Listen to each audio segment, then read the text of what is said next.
Doctor, muy buenas noches. Muy buenas noches.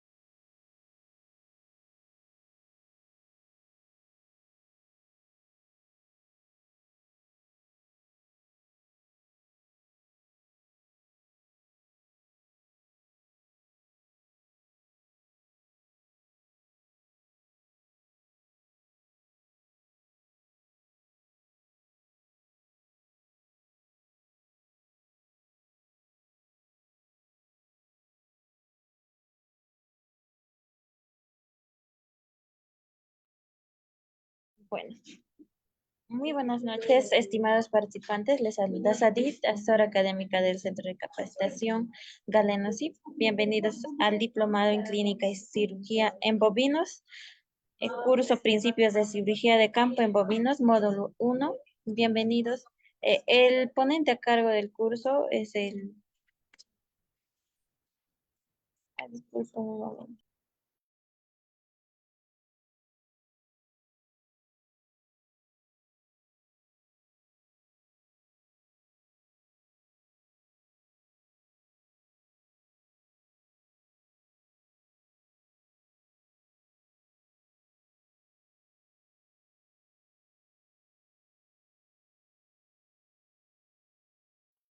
Bueno, disculpe. El ponente a cargo del curso es el doctor Santiago José Sánchez Uribe. Para una buena exposición, por favor, mantener micrófonos y cámaras apagadas a menos que el ponente solicite su participación. Cualquier consulta o duda que tengan lo responderé al final de la presentación. Asimismo, para todos los participantes que desean solicitar el material, clase grabada y certificado, les dejo mi contacto en el chat. Esperando que el curso sea de su agrado, le doy el pase al ponente. Muy buenas noches, doctor. Muy buenas noches. Muchísimas gracias. Muy buenas noches para todos. Nuevamente, pues, presentarme, Santiago Sánchez, médico veterinario zootecnista, especialista en curso en la parte de sanidad animal y también con experiencia de clínica quirúrgica y relacionada con la parte también diplomada en farmacología clínica de grandes especies. De igual forma, el objetivo, como bien está planteado, es que el día de hoy podamos recapitular y podamos también profundizar sobre aquellos principios de la cirugía de campo en bovinos, para lo cual pues me voy a permitir hacer la presentación. Entonces permítame un segundo para la proyección.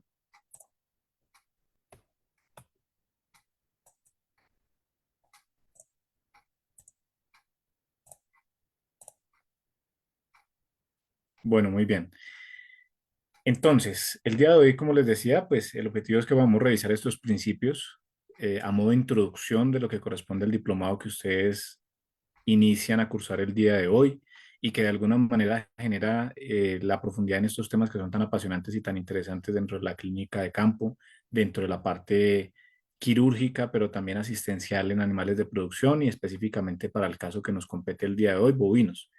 Importante tener presente algunas consideraciones, tener presente también los fundamentos, algunos conceptos y a partir de allí poder también hacer algún tipo de interrelación que nos permita llegar un poco más allá a través de este mundo de la cirugía de campo, pues que de alguna manera tiene algunas consideraciones muy particulares y que genera un aporte muy grande dentro de las diferentes producciones animales en el país que ustedes se encuentran y en la zona específicamente donde ustedes desarrollan su actividad profesional, estudiantil o académica.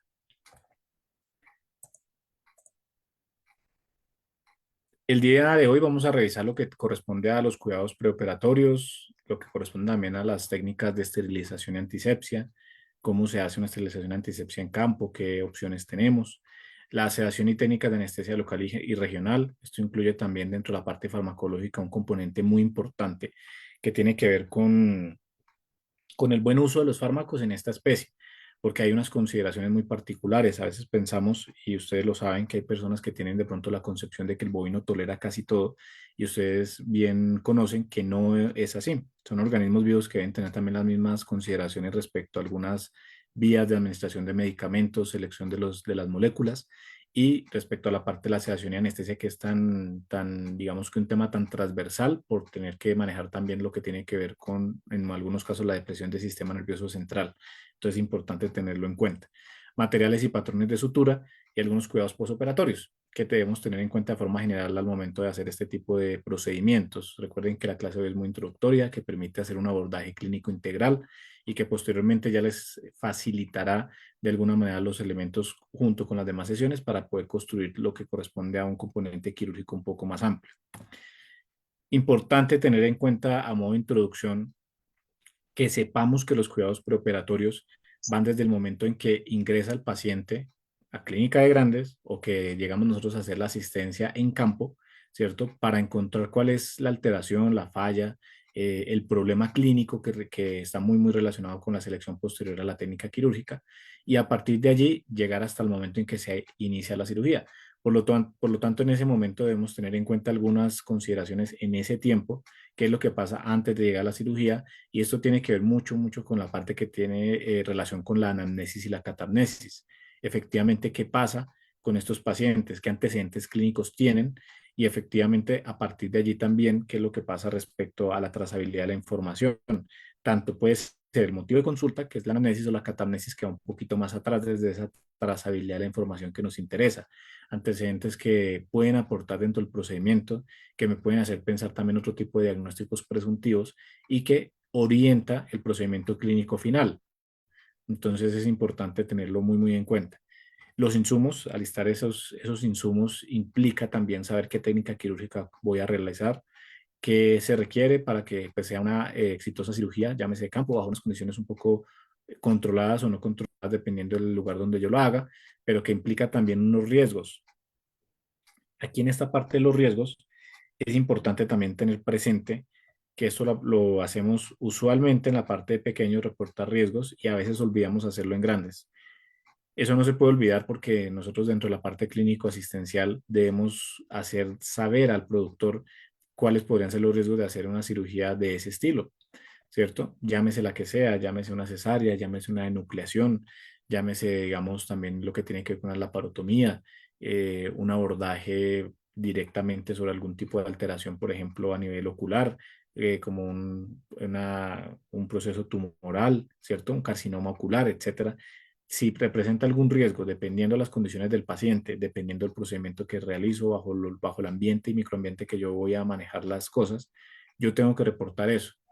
En pequeños, ustedes saben que o se hace habitualmente la parte de firmar el consentimiento informado. Aquí sería útil hacerlo, que no lo hacemos mucho en grandes.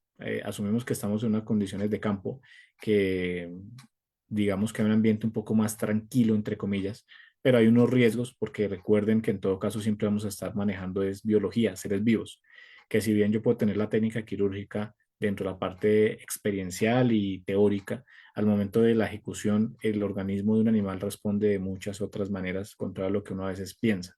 Por lo tanto, es importante tener en cuenta los riesgos reportados, los posibles, ¿cierto? Y a partir de ahí comunicarlo directamente con el propietario para que haya un proceso un poquito más asertivo y transparente. Algunos colegas tienden a hacer una antibioterapia preventiva. Eso hace parte de los cuidados preoperatorios. Algunos intentan de alguna manera administrar un antibiótico teniendo en cuenta la invasividad de la técnica que van a usar. Eso tiene que ver mucho también con la posibilidad de que haya algunas infecciones preexistentes, unos antecedentes clínicos y que de esa manera pues me haga a mí pensar que yo tengo que administrar una terapéutica específica para esa infección preexistente, la combinación de las mismas, la estabilización del paciente para que la clasificación de riesgo anestésico ASA disminuya, o en ese caso pues para hacer simplemente un control de una posible infección durante el procedimiento, si es que yo voy a hacer una cirugía literal a campo abierto. Por lo tanto, ahí en ese caso, pues tenemos diferentes opciones terapéuticas. Usualmente manejamos mucho la parte de antibioterapia amplio espectro pensando en la posibilidad de diferentes bacterias gram positivas y negativas. Está la combinación sinérgica de la penicilina G sódica más la gentamicina, la enrofloxacina, el Ceftiofur. Saben ustedes que, por ejemplo, en el caso del Ceftiofur es un poco más selectivo en algunos tipos de microorganismos, pero no tiene tanta residualidad, lo cual es bueno. Entonces, en ese caso hay que tener en cuenta ese tipo de consideraciones al momento de elegir una molécula, si es que el criterio asociado a la técnica me implica a mí administrar algún antibiótico. la sulfatrimetropin, la penicilina G-procaínica, la oxitetraciclina. Importante tener en cuenta esas consideraciones para que se pueda pues generar como una interrelación específicamente pues de lo que pasa. No siempre se administra, hay gente que lo hace antes y hay gente que lo hace después.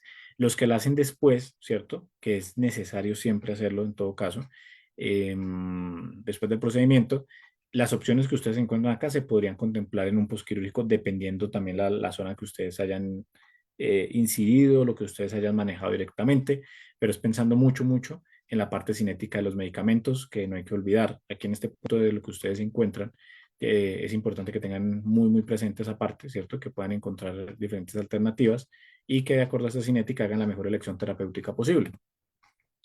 Tenemos una terapia antiinflamatoria preventiva.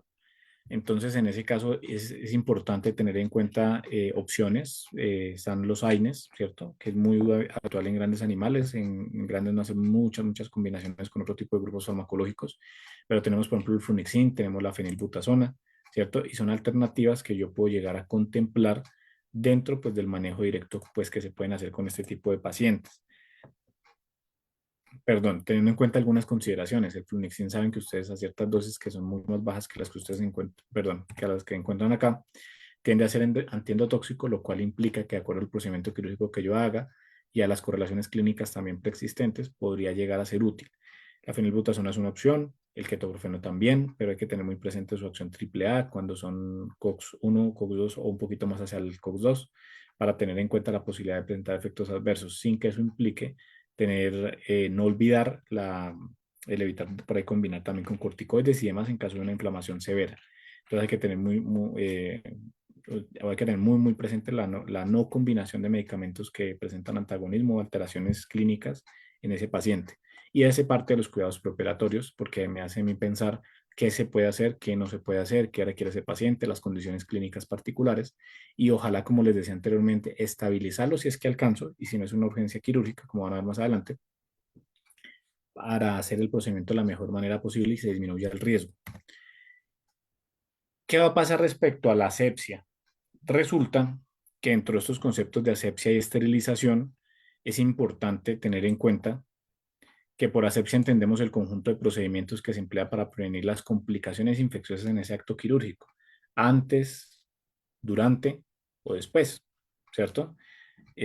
Fundamental, porque ustedes saben que frente a una baja asepsia o esterilización de algunos elementos, pues se podrían generar algunas complicaciones.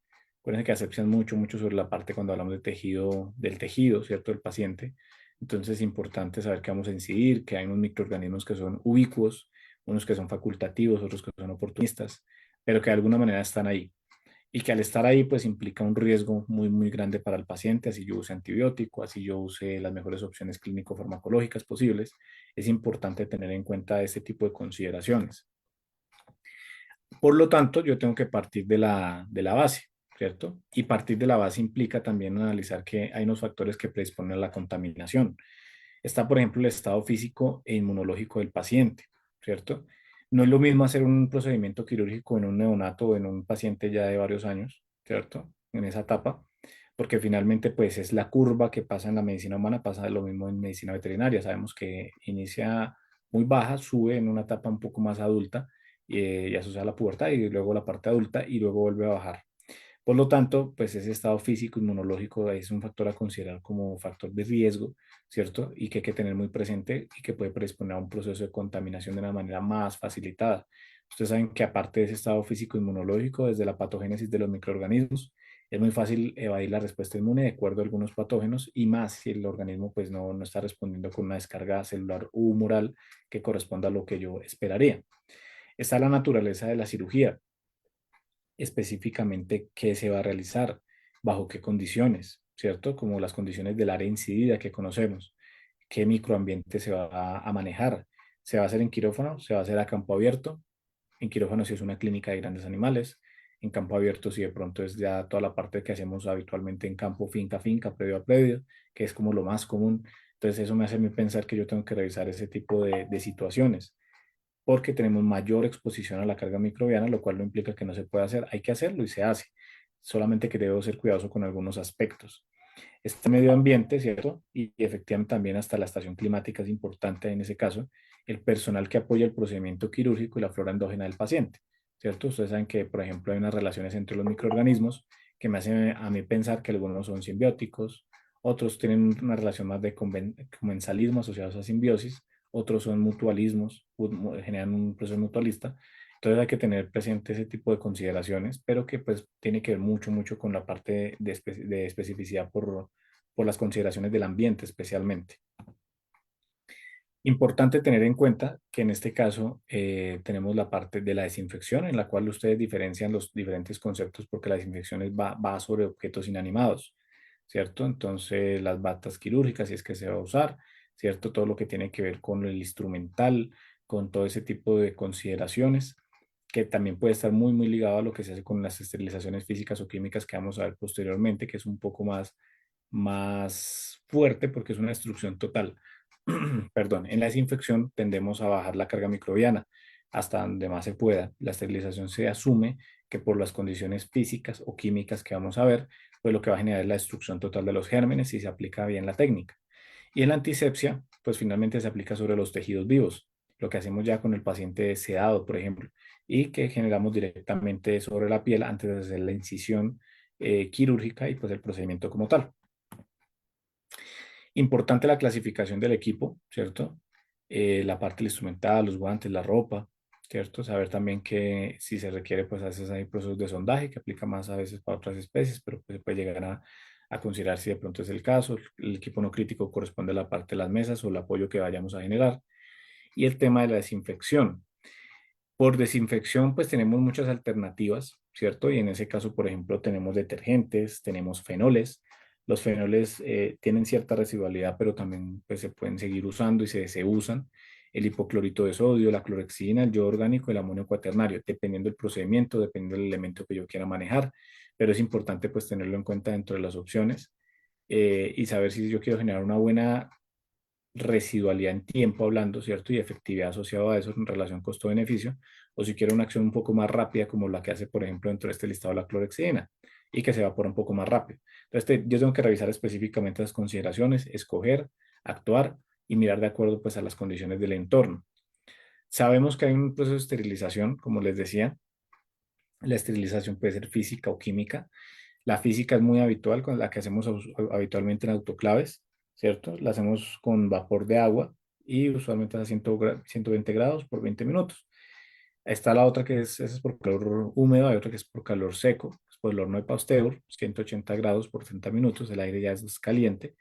Cualquiera de los dos lo que va a hacer es intentar neutralizar patógenos, bacterias, por el aumento de esa temperatura, que es un símil, pero ya en un extremo, de lo que pasa cuando ingresan los patógenos al organismo, ¿cierto? Pero que en este caso se quiere es neutralizar de una manera un poco más efectiva para hacer una eliminación total de esos microorganismos.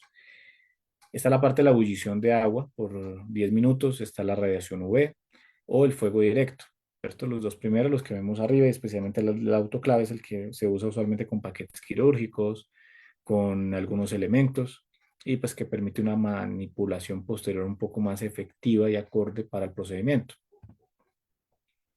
Tenemos diferentes tipos de elementos y esto es pensando en la posibilidad de que se hiciera un procedimiento directamente bajo un ambiente un poco más controlado y en un ambiente clínico. En caso de que no, yo debo contemplar los métodos de desinfección para poder hacer pues, lo conveniente de acuerdo sea el caso. Está la química, que digamos que no se legitima, pero tampoco es tan común, porque ya es más por gas en algunos casos, glutaraldehído con alcohol al 96%, el cloruro benzalconio o el CRIT, ¿cierto? Entonces, de alguna manera vemos que es más común la esterilización física, que es un poco más relacionada con ese vapor de agua, en este caso ya tiene que ver un poco más con gases, con manipulaciones un poquito más especializadas, pero que de alguna manera pues también están ahí. Importante tener en cuenta también los procedimientos de antisepsia, saber que el antiséptico que yo voy a usar, aquí tenemos unos, como el yodo y la clorexina, que usamos mucho en veterinaria, en medicina veterinaria, y que de alguna manera debemos tener en cuenta que esa sustancia que ustedes escojan tenga un alto poder germicida, saber ese espectro, ustedes saben que la clorexina, por ejemplo, puede atacar bacterias, virus, también hay una carga micótica que también afecta.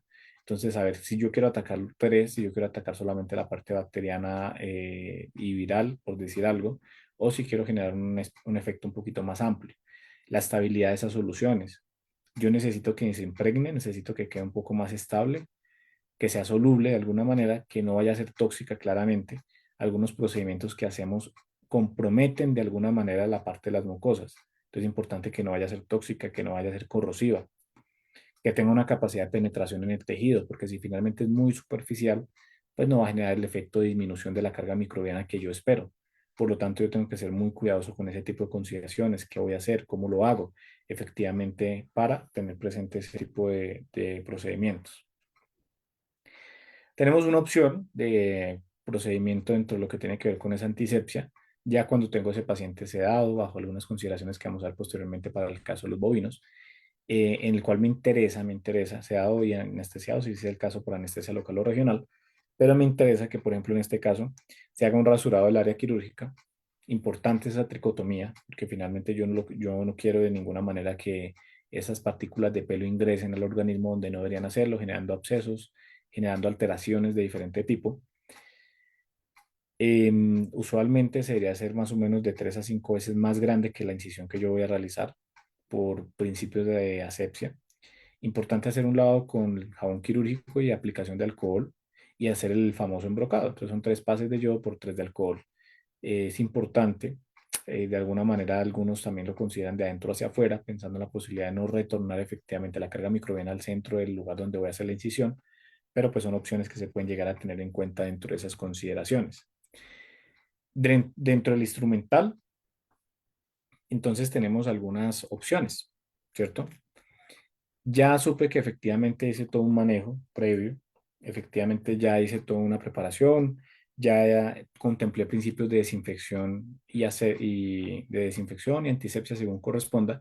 Importante en esos cuidados preoperatorios también pensar y en esa preparación antes de la cirugía en el alistamiento efectivo del instrumental de acuerdo al procedimiento quirúrgico que yo haga.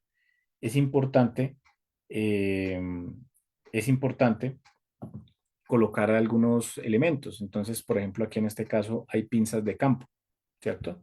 Entonces, esas pinzas de campo, como su nombre lo indica, pues me ayudan especialmente para sujetar esos campos quirúrgicos, ¿sí? Las pinzas más comunes que encontramos de las que ustedes ven acá son las Bauhaus. Eso no implica que en algunos casos en los paquetes quirúrgicos encontramos Doyen, Jones, pero las más comunes son las Bauhaus, las pinzas Bauhaus o de campo, ¿cierto? Que ustedes la evidencian acá. Tenemos por clasificación de instrumental también aquellos que son de sutura. Entonces son aquellos que les van a permitir a ustedes unir o restaurar la continuidad de sus tejidos. Entonces tenemos los portagujas, ¿cierto? Recuerden que el portagujas ustedes lo diferencian porque efectivamente en sus ranuras se encuentra una ranura central. ¿Por qué les menciono esto? Porque pues hay gente que lo confunde muchas veces con algunos instrumentos de hemostasia y pues no está diseñado para eso. Si me dice portagujas, tiene un claro fin y por eso yo tengo que ser muy cuidadoso respecto a ese tipo de manejos que yo esté correlacionando. Saber que en ese instrumental de sutura no solamente está el portagujas, perdón, como tal, sino también algunas agujas rectas o curvas que usamos de acuerdo al tipo de procedimiento que vayamos a usar.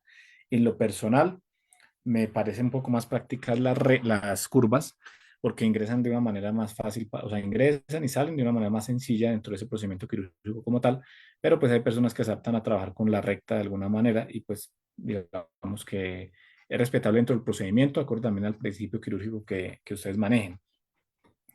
Está el instrumental de exploración, ¿cierto? Donde dentro de los que ustedes que encuentran ahí, uno de los más comunes que tenemos en veterinaria es la sonda canalada, ¿cierto? Que es el segundo. Usted lo encuentra muy comúnmente en sus equipos de disección. Seguramente en otros países usamos otro tipo de elementos dentro de esa exploración. La sonda canalada la tenemos muy a la mano, entonces hace parte de ese tipo de instrumentales. Tenemos de corte, ¿cierto?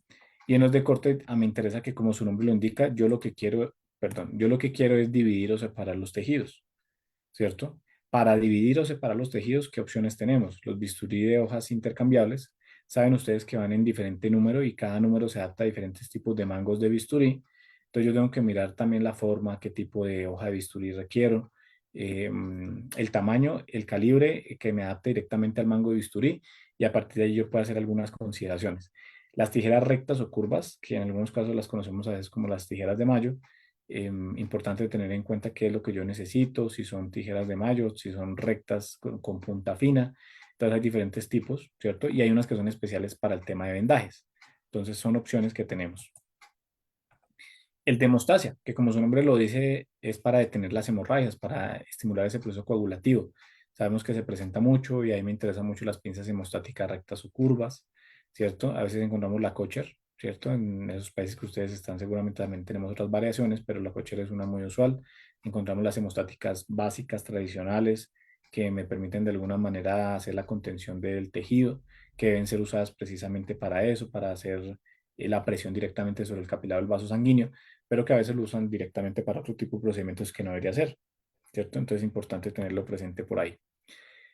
Ya hice esa parte previa, ya generé el alistamiento previo dentro de esos principios básicos, dentro de lo cual me interesa analizar básicamente qué es lo que requiero. Importante revisar también el tema de la sedación, que es fundamental. Estamos hablando de la especie bovina, es la que nos interesa y es en la que ustedes decidieron profundizar en esta oportunidad. Para el caso de la especie bovina, si yo hablo de una sedación, puedo tener opciones. Ustedes saben que los grupos farmacológicos son varios. Tenemos fenotiazínicos, adrenérgicos alfa 2 o alfa 2 agonistas, benzodiazepinas, butirofenonas. Pero me interesa que en este caso muy puntual, si yo coloco un fenotiazínico, administro un fenotiazínico de forma sistémica en un bovino, algunos que lo han hecho, ¿cierto? Por ejemplo, comercialmente en Colombia lo conocemos como el Tranquilán, necesitan mucha más dosis de la que se debería usar terapéuticamente. O sea, no generan alta sensibilidad en ellos. Lo que sí pasa con la silacina. Ustedes saben que la silacina sí tiene unas particularidades sobre estos pacientes y es que genera alta sensibilidad en bovinos. Y el hecho de que genere alta sensibilidad en bovinos, ¿me sirve? Claro que sí. No quiere decir que efectivamente por tener una alta sensibilidad, entonces de alguna forma lo que yo voy a hacer es contraindicarla en su uso, sino al contrario. Yo necesito que el paciente sea sensible a la acción del fármaco en este caso, y ojalá uno depresor del sistema nervioso central, para que genere el efecto de inmovilización, de supresión del estado de conciencia, por lo menos parcial o total. En este caso, ustedes saben que la sedación es más superficial que una anestesia, pero que de alguna manera me permite hacer una manipulación. Ellos son muy sensibles y al ser tan sensibles, me interesa que seamos muy cuidadosos con el manejo del principio activo en la presentación que ustedes quieran, en la concentración también que ustedes así lo determinen. Pero una cosa es la concentración, otra cosa es la dosificación. Hay situaciones en las cuales es importante partir de una dosis mínima efectiva asociada a la parte de 0.05 miligramos por kilo, ¿cierto? Esa es una opción. Ya ustedes con 0.05 miligramos kilo están generando un efecto, pero ustedes saben que de acuerdo al grado de ese efecto, que va del 1 hasta el 4, ya ustedes tienen que escoger qué es lo que quieren lograr. ¿Sí? A veces la suben un poco más. Yo tengo que revisar ese tipo de consideraciones y saber que la silacina genera aborto en el último tercio de la gestación. Entonces, pilas con eso, porque finalmente podría generar, según el procedimiento que ustedes van a hacer, un efecto adverso que no quisieran lograr. Entonces, pilas con ese tipo de consideraciones. La sedación es profunda, entonces uno ve que pierden reflejos, que genera cierto grado de relajación muscular que también está reportado y lo ve uno con seguridad en campo. Hay algo importante también que les quiero aclarar acá con la sedación y con el uso de este producto y es que los bos índicos son aún más sensibles, ¿cierto? Eso quiere decir que todos en general, los bovinos en general son sensibles y van a dar el efecto, pero los índicos son aún más. Por lo tanto, yo tengo que ser cuidadoso con eso. O si yo necesito una vía de pronto para administración después de fluidoterapia para un efecto rápido de metabolización y de distribución metabolización actuando en la cinética del medicamento, pues excelente. Pero tener en cuenta las consideraciones. Si yo no quiero que el efecto ahí dure horas de horas. Clave la dosificación y clave, pues, si yo necesito fluidos para acelerar ese proceso de recuperación del paciente. Propiedades analgésicas, lo que se ha comprobado para este principio activo es que más o menos es de 2 horas, ¿cierto? No más. Por lo tanto, hay que tener presente eso. A veces hacemos las cirugías y decimos, ah, pero la administré silacina, entonces dejémoslo así. No le coloquemos un analgésico. Recuerden lo que les digo, no se ha encontrado por cinética, distribución en plasma y biodisponibilidad que tenga más de 2 horas esa acción analgésica. Por lo tanto, pues me interesa que lo tengamos en cuenta dentro de la terapéutica, puede ser analgésica antiinflamatoria posterior al procedimiento quirúrgico que debemos contemplar. ¿Listo? Esa propiedad analgésica, pues no quiere decir que tampoco sea mala, la que tiene este medicamento, este principio activo como la silacina, porque finalmente ayuda dentro del procedimiento, dentro de esos criterios de bienestar y desde un ambiente clínico también, pero pues es importante tener en cuenta. En algunos animales va a producir ataxia, ustedes ven que a lo que conocemos popularmente se ven una especie de temblores, de alteraciones también de desplazamiento, claramente. Por lo tanto, yo tengo que ser cuidadoso en dónde voy a disponer el animal para hacer la sedación. Es un procedimiento muy sencillo porque finalmente es dosificar al paciente, administrarla por vía intramuscular para el caso de los rumiantes, pero pues importante tener en cuenta esa consideración. ¿Listo? Genera bradicardias severas en algunos casos, por eso yo tengo que estar muy pendiente dentro del procedimiento de que idealmente, así como hacemos con otras especies y con otros ambientes, si yo soy el cirujano, alguien, ojalá que esté muy pendiente del paciente respecto a sus signos, respecto a todo lo que hace el rol del anestesista. Sabemos que se hace una anestesia diferente, pero como les cuento, al generar una bradicardia severa en algunos pacientes, importante que alguien se encargue de ese monitoreo clínico que es tan importante. Si yo estoy pendiente de algo y si mi rol es el cirujano, a veces en campo nos toca pues hacerlo todo. Pero pues si alguien me está apoyando entre ese procedimiento clínico asistencial como equipo quirúrgico, pues perfecto. Importante tener en cuenta lo que les decía, la particularidad del tema del aborto, lo que les mencionaba de administrarlo ojalá solamente por vía intramuscular para evitar reacciones de hipersensibilidad por ahí fuertes, muy marcadas, y que a veces lo combinamos con ketamina o barbitúricos. Sin embargo, en lo personal, y para que lo tengan muy presente, yo les recomendaría en sus procedimientos hacer el manejo de la sedación con silacina, no combinarlo con anestésicos disociativos o barbitúricos como ustedes ven ahí, sino que hacer ya la manipulación, como vamos a ver posteriormente, que se requiera con la parte farmacológica. ¿A qué me refiero con eso? Por ejemplo, anestesia local o regional. Entonces, el paciente ya está sedado, pero eso no quiere decir que no sienta. Implica que yo voy a desensibilizar la zona que yo voy a abordar con anestesia local o regional, entonces pues perfecto, y ya va por ese lado. ¿Por qué no recomiendo mucho la combinación con ketamina o barbitúricos en grandes y especialmente en grandes animales? Me refiero y en lo que nos interesa acá, que es bovinos, porque básicamente se corre con el riesgo de que el paciente inhiba su salivación y ustedes saben que al inhibir esa salivación podría llenarse de gas el rumen y al llenarse de gas el rumen sabemos que podría presentarse procesos de timpanismo así el paciente esté posicionado de la manera correcta que yo esperaría.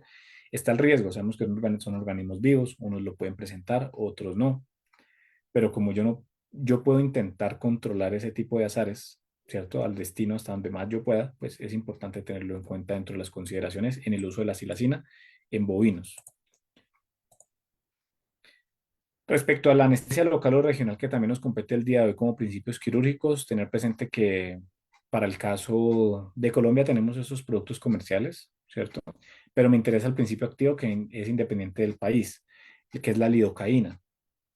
La lidocaína, ¿cierto? Sabemos que, por ejemplo, para el caso aquí de Colombia, y lo menciono así porque sé que hay personas aquí conectadas de otros lugares, pues viene en su presentación como conocemos aquí en Colombia popularmente el frasco rojo, frasco verde. De alguna manera, el frasco rojo sabemos que es con epinefrina, que el frasco verde es sin epinefrina, y que eso de alguna manera genera algunas particularidades desde el punto de vista clínico.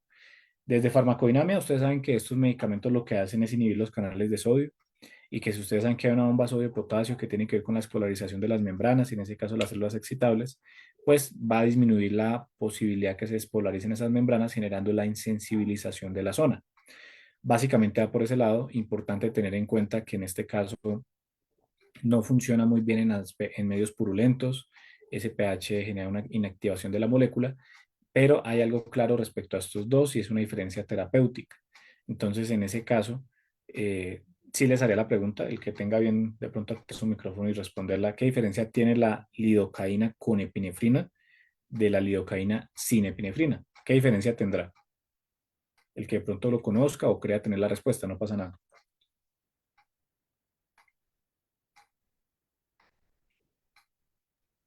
Doctor, buenas noches. Buenas noches. La lidocaína con epinefrina puede formarme coágulos si sea por torrente sanguíneo, mientras que la lidocaína sin epinefrina no me va a afectar no me va a formar coágulos que se va por torrente sanguíneo. Listo, muy bien, sí, señor, gracias. Efectivamente tenemos diferencias. Entonces, una opción es que hay algo relacionado con la sangre y es que la misma epinefrina es la misma adrenalina, ¿cierto? Al ser adrenalina, de alguna forma no es que de inmediato yo la administre pensando en un efecto terapéutico en corazón, sino es pensando en que es vasoconstrictora, ¿cierto? Si yo la administro en un sitio en donde la lidocaína con epinefrina, que es la roja, que ustedes ven ahí, me genera un proceso de vasoconstricción, pues usualmente pues yo la manejo es pensando en eso, o sea, en que disminuya un poco la posibilidad que haya hemorragias. Sangrado va a haber y es ideal que haya, pues porque sabemos que estamos con, repito esto de manera recurrente, pero es importante que lo tengamos en cuenta, pues son organismos vivos y tienen variaciones y tienen finalmente un sistema hemodinámico, pero con la que tiene epinefrina usualmente disminuye un poco el sangrado. ¿Por qué? Porque sí tiende un poco a generar vasoconstricción y como nos mencionaba Juan Francisco, también en algunos casos a generar el tema de cómo genera esa parte de vasoconstricción y se ha demostrado que también algo de coágulo. Entonces, al generar la coagulación de la sangre, pues está muy relacionado con esa parte, pero especialmente no tanto por activación de factores, sino más por el efecto vasoconstrictor. La roncaína o lidocaína sin epinefrina, pues carece de ese tipo de consideraciones. Hay algunas personas y hay algunos estudios que se están generando respecto a esto y mencionan que una puede tener mayor duración que la otra. Digamos que eso también es un poco debatible, pero más que eso es pensar en lo que les menciono y en que yo necesito pensar que si la lidocaína con epinefrina es vasoconstrictora, yo no la debo usar en lugares distales del animal, ¿cierto? Si yo voy a hacer un procedimiento en zonas muy, muy distales, yo no lo quiero hacer. Si yo voy a hacer un procedimiento en lugares en donde yo no quiero afectar la irrigación, entonces muy, muy pendiente si es un lugar muy distal. Piensen ustedes, por ejemplo, en la anestesia epidural que ahorita les voy a mostrar. No es ideal la que tiene epinefrina, pensando en que yo no quiero, si voy a hacer una anestesia epidural baja en zona sacrococcígea, en generar una afectación de lo que conocemos como la caudequina, toda la parte de la falta de la irrigación a nivel de la zona epidural. No es ideal, ¿cierto? Entonces yo tengo que analizar específicamente qué uso en qué sitio y de acuerdo a eso, pues hacer el procedimiento después clínico quirúrgico que vaya pues, a pensar ahí en ese caso, a realizar y que tenga ya planeado para ese paciente. Tenemos unos métodos, ¿cierto? Los métodos pues varían, los insumos también, ¿cierto? Pero pues me interesa específicamente que revisemos algunos muy, muy rápidos porque tienen que ver con los fundamentos de cirugía que a ustedes les interesa en esta especie que es tan apasionante. Tenemos la parte del bloqueo del nervio auriculopalpebral, en donde ustedes se dan cuenta que hay diferentes sitios en donde yo genero una infiltración. Recuerden que en este caso muchas veces cuando estamos hablando de esta especie y para la administración de lidocaína que queda en esos espacios, usamos agujas, por ejemplo, la 21G por 1,5, que es delgada pero es larga, ¿cierto? Cargamos los medicamentos y dependiendo de la cirugía, el procedimiento y la zona, cambian las dosificaciones. A veces en estos puntos que ustedes ven acá, aquí vemos 4 puntos, uno coloca 3, 4 mililitros dependiendo si es un abordaje más superficial, si es un abordaje más profundo, aumenta uno un poco la dosificación, pero busca eso. Este bloqueo del nervio auriculopalpebral, que si ustedes se dan cuenta está en toda la zona de la parte palpebral, valga la redundancia, el párpado y demás del animal, me va a servir para algunos procedimientos que están relacionados con la zona, tumores más superficiales. Ustedes saben que hay unos tumores que uno puede operar y hacer la excisión quirúrgica en los ojos de algunos bovinos y hay unos que no y que me hacen a mí pensar que tengo que hacer es una enucleación. Si eso es así, este no es el ideal para una enucleación, pero sí para tumores y alteraciones clínico-quirúrgicas que yo vaya a manejar de manera más superficial. Tenemos el bloqueo del nervio cornual. Entonces, en este caso, yo lo que voy a bloquear es como su nombre indica, el nervio que inerva el cuerno del animal. En ese caso, usualmente, si ustedes se dan cuenta, estamos usando los bordes que tenemos a nivel de los huesos en las zonas laterales del temporal, porque básicamente de ahí derivan algunas partes de ramificaciones nerviosas que llegan directamente como nervio principal hacia el cuerno. Entonces es importante tenerlo en cuenta. Y ese bloqueo del nervio cornual, ¿para qué creen ustedes que me puede servir? ¿Para qué puede servir? ¿Para qué procedimiento? Para realizar los descornes. Los descórneos o las apofisectomías, ¿cierto? Que conocemos técnicamente. Saben ustedes que las apofisectomías hay unas que son más clínicas, unas que son más quirúrgicas, que es cuando, por ejemplo, ustedes, a ver si alcanzan a ver aquí cuando les pinte, que creo que sí. Cuando es en la base, es más quirúrgica. ¿Por qué es más quirúrgica? Porque ustedes lo que necesitan ahí es retirar el cuerno, ¿cierto? y hacer todo lo que tiene que ver con, o sea, retiran el cuerno desde la base y necesitan tomar puntos. Eso es una cirugía. Eso es una cirugía en palabras muy, muy resumidas. Hay otras que son un poquito más por acá, ¿cierto? Más superficiales, que hace uno con guaya, que es más rápido, que va por ese lado. Y yo lo único que estoy quitando es el cuerno que está haciendo, pues digamos que la base que me está generando un problema o que me puede generar un riesgo directamente al operario, a otros animales. Ustedes saben que cuando los cuernos son muy largos y que hay animales muy dominantes, generan a veces golpes en otros, valga ahí la redundancia, y cuando generan esos golpes, pues finalmente generan a veces ruptura de órganos internos y muerte de otros animales. Accidentes graves con los operarios, con los técnicos, con los asistentes, etcétera. Entonces hay que tenerlo muy presente dentro de eso. Es el objetivo de la apofisectomía, pero en todo caso también importante lo que les digo de escoger si es aquí arriba, que es lo que le gusta a mucha gente, pensando en que quitaron solamente el borde que generaba peligro y que dejan una parte de cuerno que les puede servir para enlazar, para manipular, por manejo, sujeción física, etcétera. O si lo hago acá en la base, lo cual implica que va a sangrar mucho, sí, va a sangrar, que es más riesgoso, claro que sí. O por otro lado, me salto este paso quirúrgico y lo prevengo cuando son terneros y lo que hago es un descorne con crema descornadora, ¿cierto? Que es un poquito más cáustica y todo el tema. Pero por el momento me interesa que analicemos esa parte, bloqueo del nervio conductual, me permite de alguna manera insensibilizar esa zona. Ustedes saben, los que han hecho este procedimiento, que hay personas que no hacen el bloqueo porque se asume que como es un apéndice y que finalmente es el cuerno, pues no hay una sensibilidad, claro que la hay, ustedes lo saben. Que si yo me demoro y que si no soy muy preciso en el corte con guaya, con los elementos que vaya a usar para ese corte y para esa apofisectomía, el animal sangra, es doloroso, entonces es complicado en ese sentido y no se puede ver como una técnica muy, muy superficial. Si tenemos la lidocaína, que por lo menos para el caso de Colombia no es costosa, ¿cierto? Porque no lo es, el frasco de 50 no es costoso. Y ahorita indagamos un poco tal vez con los que son de afuera, pero hay que tener muy, muy presente pues, que por qué no la usamos. Hay que usarla. La técnica no es difícil, es que yo parta de la anatomía, que yo tenga presente ese tipo de consideraciones y tenga la intención de hacerlo y lo ejecute. La anestesia de Peterson, que va directamente en el arco cigomático, ¿cierto? Y ustedes se dan cuenta, y que ustedes lo pueden colocar perpendicular a lo que queda muy cerca al ojo, pensando, por ejemplo, en IC, en enucleaciones, esa es una opción. En la enucleación podemos hacer la de Peterson, o podemos directamente en 4 puntos, entonces en la parte dorsal, ventral, las laterales, ¿cierto? Del ojo, de la órbita ocular del paciente, yo puedo infiltrar, ¿cierto? Hay diferentes formas de hacerlo. Hay otra que es la de Peterson, pero yo lo que quiero es llegar un poco más profundo. Yo no puedo ser tan superficial en una enucleación porque ustedes están llegando casi, casi hasta la base del nervio óptico. Por lo tanto, hay que tenerlo muy presente dentro de eso.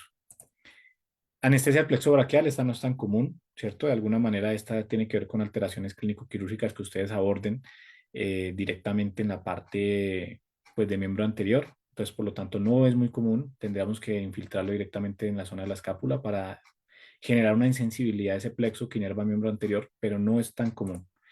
La de los nervios distales, en caso que queramos hacer o que se haya generado una afectación en las láminas, algún procedimiento directamente en esta zona.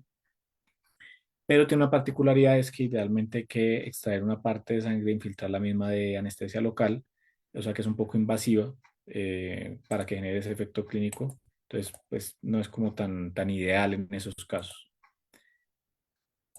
Tenemos la local en L invertida, esta sí es mucho más común que las dos anteriores, y ustedes la ven así, efectivamente es una L pero invertida. ¿Y en dónde están haciendo esto? ¿En qué zona? ¿Cómo se llama esta zona? Para que interaccionemos también un poco y que ustedes lo puedan comprender. Esta zona, ¿cómo se llamará? Donde están generando esta anestesia local.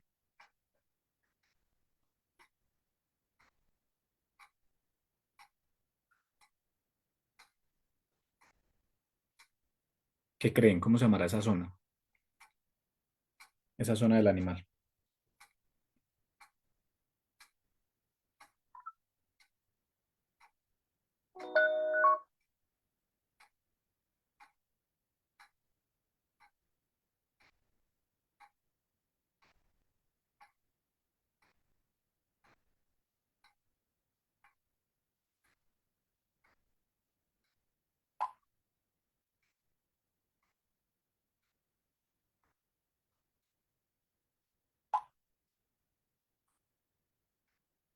Esa zona De pronto la imagen es confusa para algunos de ustedes. De pronto algunos lo están interpretando por diferentes vías, pero esa zona básicamente es la fosa paralumbar, ¿cierto? O la fosa de Lijar, según la zona en la que ustedes estén, que la conozcan de forma diferente, que es el triángulo que observamos en los animales. Ahí podemos hacer anestesia local en L invertida, ¿sí? Si vamos a hacer un procedimiento directamente hacia la parte de cavidad abdominal o la parte relacionada con la zona genital. Entonces es importante tenerla en cuenta, no es difícil y ustedes van introduciendo la aguja directamente en esa zona y lo que va a pasar ahí en ese caso es que mientras van regresando la aguja van infiltrando la lidocaína y antes de sacarla completamente dan el giro para que la L se forme. Eso quiere decir que sin hacer muchas punciones con una sola, yo voy a intentar dentro de la parte de ese tejido y de esa piel infiltrar la lidocaína y regresando la aguja y dar el giro para formar la L invertida. Es útil y no es difícil. La paravertebral, si yo quiero en la zona lumbar también generar insensibilidad de toda esa zona, ¿cierto? Hacia abajo, hacia la zona ventral de la parte lumbar. Entonces también se puede directamente muy cerca a las apófisis espinosas de las vértebras. Entonces es una opción a tener en cuenta. La epidural. En la epidural hay que tener en cuenta que es muy útil, que en la epidural a ustedes les puede servir, por ejemplo, si quieren generar insensibilidad tren posterior, pensando en algunas alteraciones o urgencias veterinarias como el prolapso rectal o uterino.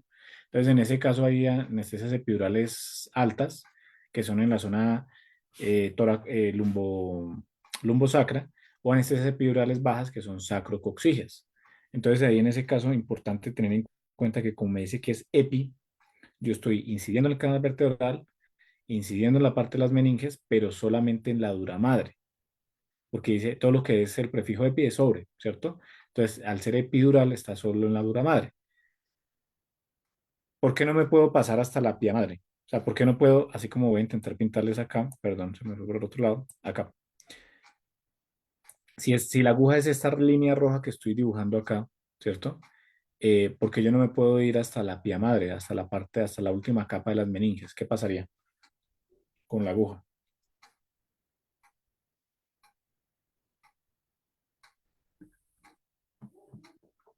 ¿Qué creen que puede pasar?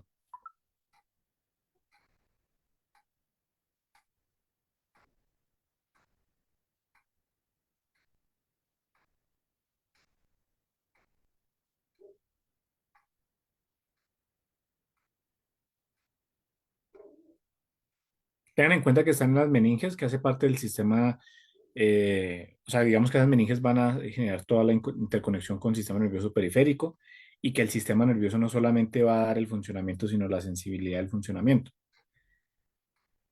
Entonces, ahí en ese caso, muy puntual lo que va a pasar es que hay parálisis de tren posterior, que en algunos casos es irreversible. Entonces, la pregunta del millón entonces es, ¿cómo hago yo para darme cuenta que no estoy, o sea, ¿cómo hago yo para darme cuenta que estoy en el espacio epidural y que no bajé hasta la pía madre? Pues hay algo que es importante contemplar y es en el material que les van a compartir, que corresponde a este, hay un video que quiero que revisen porque no lo pude proyectar, pero básicamente lo que ustedes tienen que hacer es lo siguiente. La aguja aquí arriba tiene un cono, ¿cierto? Que aquí estoy dibujando, que estoy pintando. Ese cono tiene colores. Entonces hay agujas, por eso es que decimos que hay agujas verdes, rosadas, moradas, blancas, grises, etcétera. Usualmente usamos agujas delgadas, como la aguja verde que es la 21G por 1,5. Y esas agujas que son delgadas, y aquí el cono es verde, el cono de la aguja va a ser el indicativo del procedimiento clínico que yo voy a hacer.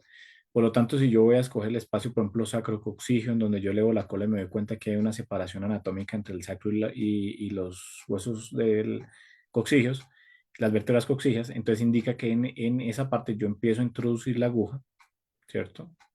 Lo van a ver paso a paso en el video que se los comparto dentro del material. Y en esta parte yo debo colocar una gota. ¿Una gota de qué? Puede ser de la lidocaína. Acuérdense que en este caso sería lidocaína sin epinefrina. Máximo unos 5 mililitros. Lo ideal sería por ahí 3 a 5 mililitros.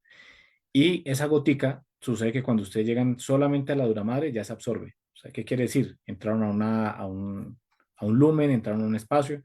Por lo tanto, si se absorbió ya no introduce más la aguja. Esa se llama la prueba de la gota. Ustedes van introduciendo la aguja y pues no es más. Si se absorbe, paran ahí. Si no se absorbe, necesitan ir introduciéndolo más hasta que se absorbe y les diga que ya están en dura madre. En algunos animales, si algunos de ustedes han hecho este procedimiento, a veces hay que introducir toda la aguja. En otros animales, pues no es necesario, ¿sí? Eso tiene que ver mucho con el tamaño del animal, el porte y demás.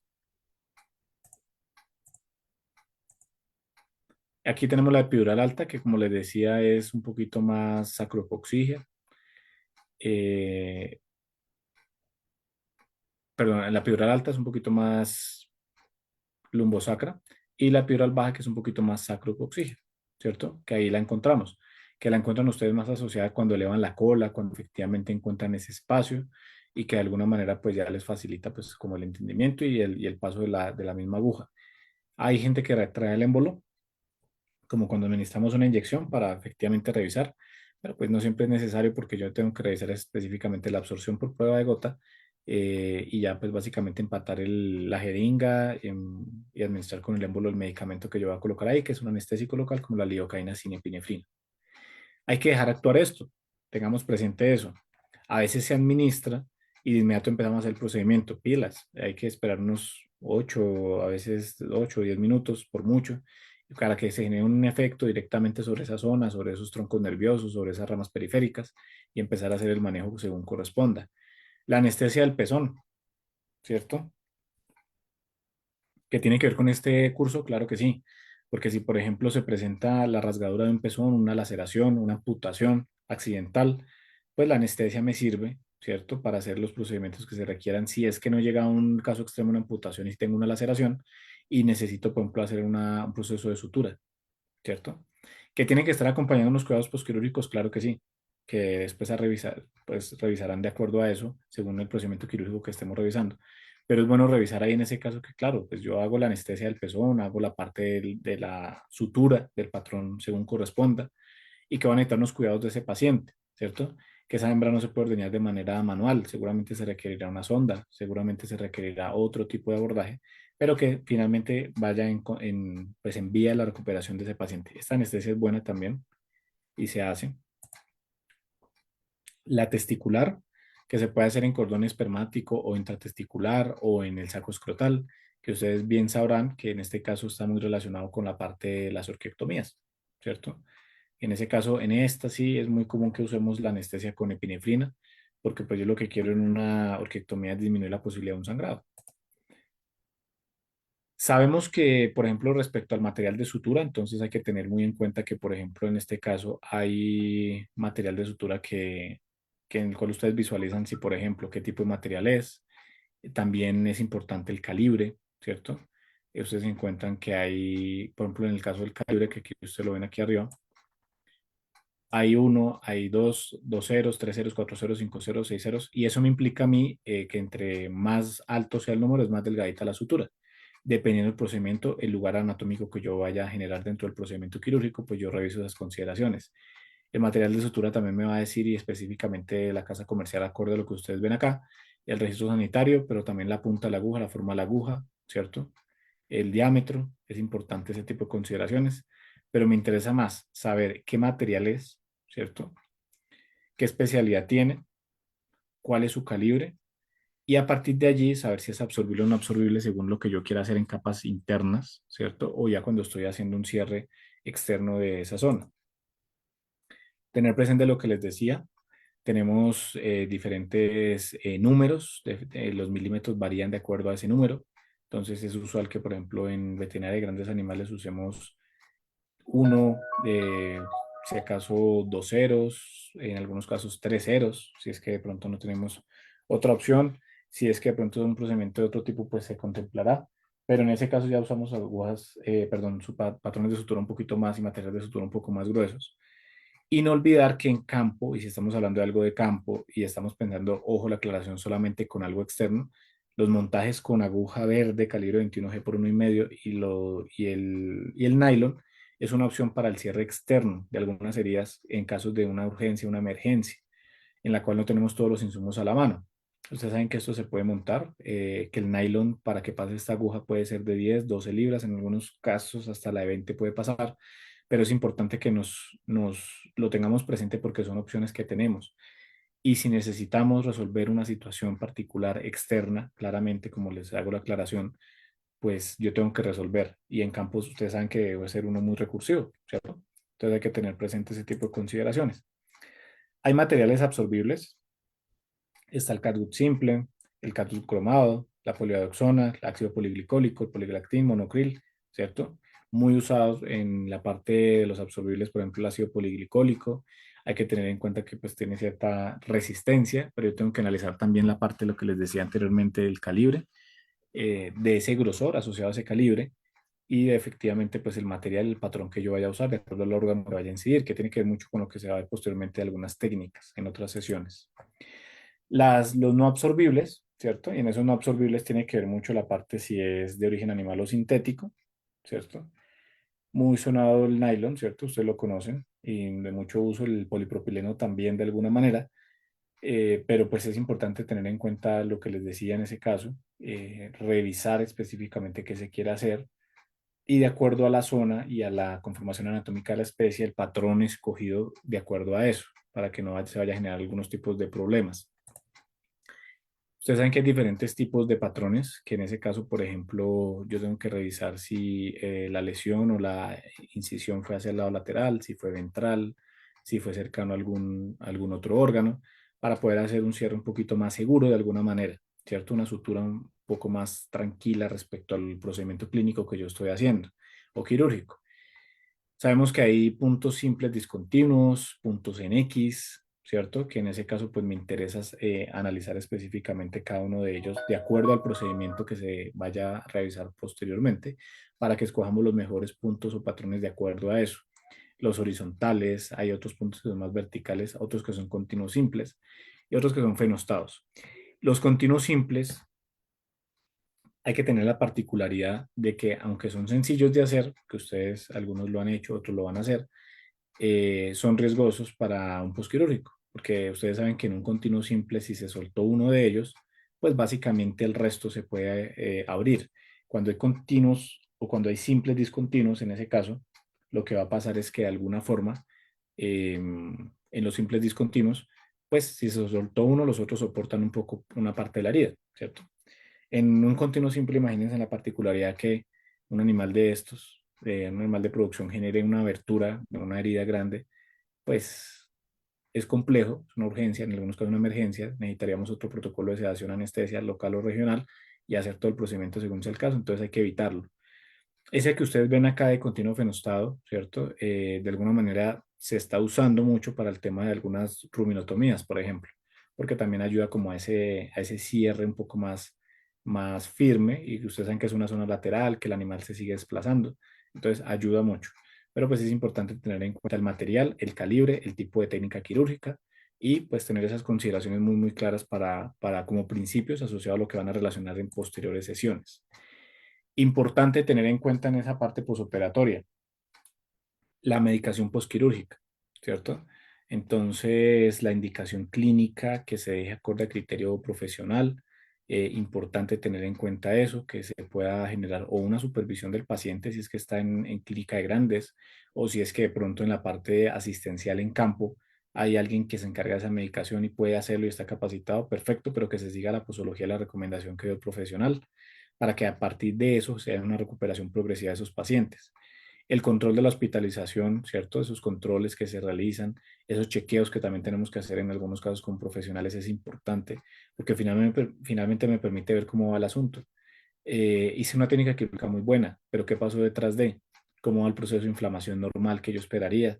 ¿Qué pasa respecto si es que tuve que dejar un DREN frente a una lesión local, frente a lo que ocurrió respecto al procedimiento quirúrgico?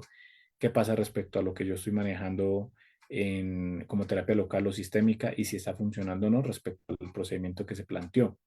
El retiro de vendaje se aplica y en el momento que aplique, porque pues hay que ver de acuerdo al procedimiento ese manejo especial, la cura de antisepsia local que no se puede olvidar, ¿cierto? A veces lo dejamos de lado porque son animales de producción, pero necesitamos tener la conciencia que también puede haber una contaminación bacteriana muy, muy rápido o muy rápida de presentación. ¿Qué pasa respecto a eso? Les doy el ejemplo de la enucleación. Yo, digamos, puedo hacer la extracción del globo ocular, pero ¿qué pasó después de eso? Puedo hacer un cierre parcial. Posteriormente ustedes van a ver que en la parte de la enucleación uno deja un borde lateral abierto, ¿cierto? Para poder hacer las curaciones necesarias según sea el caso. Se deja también un hilo de gasas, ¿cierto? Que permiten también hacer como un dren y que de alguna manera me permiten hacer también algunos tipos de abordajes locales antisépticos en la zona, la antisepsia local. Si yo olvido eso, la técnica quirúrgica fue perfecta, pero si se genera un proceso de contaminación por patógenos oportunistas en la zona, pues estoy muy, muy mal y generaría unas complicaciones que ustedes saben, pues afectarían toda la clínica del paciente. Por lo tanto, son cosas mínimas, pero que hay que hacer con continuidad, con apoyo, con disciplina y que generen pues un buen cuidado postoperatorio. Que si es que se requiere un limitado desplazamiento, hay que mirar, tenemos un reto en veterinaria de grandes y es que esos animales se siguen desplazando. Entonces hay que mirar ese tipo de consideraciones, cuándo se puede estabular, cuándo no se puede estabular, ¿cierto? Por eso hay que tener en cuenta eso. El manejo de alimentación, ¿cierto? De acuerdo al protocolo que yo sé en qué momento ya puede empezar a comer.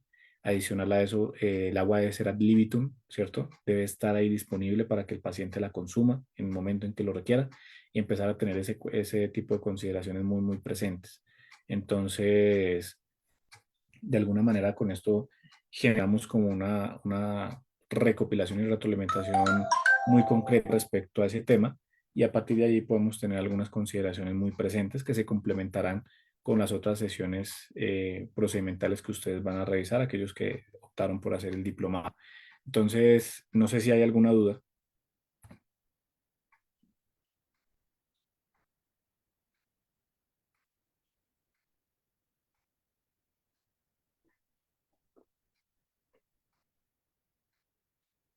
De pronto de los bloqueos, de la parte farmacológica, de la parte final, de los patrones, pero específicamente de ese enfoque que se les dio como principio básico de preparación del paciente.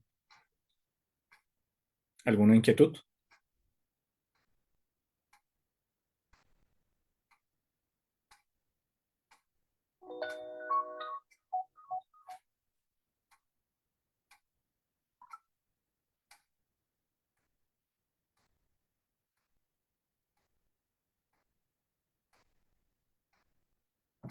Bueno, si no hay ninguna inquietud, entonces, Doctor, buenas noches, buenas disculpe. noches. Doctor, hablando de cirugía animales mayores, este, anestesia local, claro, lidocaína, pero también habrá momentos para hacer, por ejemplo, el ombligo, ¿cómo se llama eso? Una hernia para poder hacer intervención. Y es mi pregunta, ¿y a base de lidocaína o se puede aplicar también una anestesia general en animales mayores? Sí, muy buena pregunta, gracias.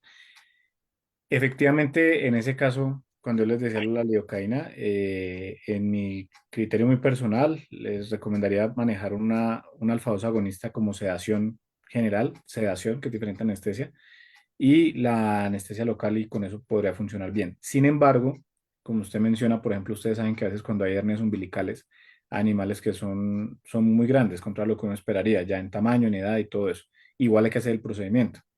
En esos casos en que por manejo, por criterio clínico y demás se haga una relación costo-beneficio y haya un buen posicionamiento del paciente, se podría contemplar la combinación con algún anestésico general. Entonces, por ejemplo, la combinación que ustedes veían de la descripción de la silacina, de silacina ketamina. Se podría pensar, se podría hacer. Que vaya a una profundidad más grande del paciente, sí, y que hay que tener en cuenta que si combinan con un disociativo como anestésico, pues va a generar otros efectos adversos. De pronto, en algunos casos, los animales, ustedes saben que algunos intentan tener sensaciones o signos de pedaleo o convulsión, pero pues hay que evaluar, como les digo, la relación costo-beneficio y pensar en la combinación con algunos anestésicos generales. Siempre y cuando, otra recomendación que les podría dar yo en ese caso, es que si van a hacer ese protocolo, pues tengan líquidos ahí a la mano. Es claro que si es una hernia umbilical, va a haber pérdida de sangre y los líquidos justifican, digamos, la utilización de fluidoterapia se justifica por la pérdida también que hay ahí, pero pues también permite como una metabolización rápida de esos fármacos para evitar una presentación secundaria de efectos adversos. Entonces, es una opción que yo daría y respondiendo a la pregunta iría por ese lado. Em, si no hay ninguna duda adicional, entonces pues espero pues hayan generado la introducción dentro de esta parte de este campo y a partir de allí pues puedan generar pues las consideraciones del caso. Entonces, muchísimas gracias y que pasen muy buena noche.